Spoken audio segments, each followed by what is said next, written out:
Saya ada 5 orang anak. Semuanya saya simpankan emas sebagai harta mereka. Namun anak nombor 2 ni Fadzil lebih teria simpan emas. Kakak dan adik-adik dia cuma ada 1 gold card folder setiap seorang. Namun dia dah sampai 2 gold card folder. Adik-adik dia ada masalah tak tahan nak shopping beli Beyblade dan perhabis duit, namun Fadzil ni steady McD simpan duit. Guys, cuba bayangkan, walaupun saya mendidik orang untuk simpan emas, namun saya tahu ianya sangat mencabar. Ini kerana nafsu manusia secara semula jadi. Bukanlah menyimpan tapi cenderung perhabis duit. Anak-anak saya ni saya slow-slow ajar simpan duit jadi emas. Lepas tu saya bagi tahu kat diorang satu perkara. Kurang target simpan emas sampai boleh beli rumah sendiri. Dengan kata lain, saya kena kaitkan simpanan emas ni dengan kemampuan membeli rumah di masa hadapan. Logiknya seperti berikut. Rumah mahal, diorang simpan emas sikit-sikit dari sekarang.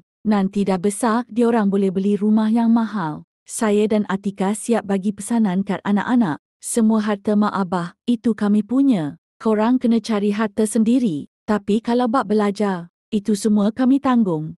Korang belajarlah setinggi mana korang boleh pergi. Kami akan cari duit untuk korang. Klik link di bio RD Aminuddin dan mulakan simpanan Serendam 100.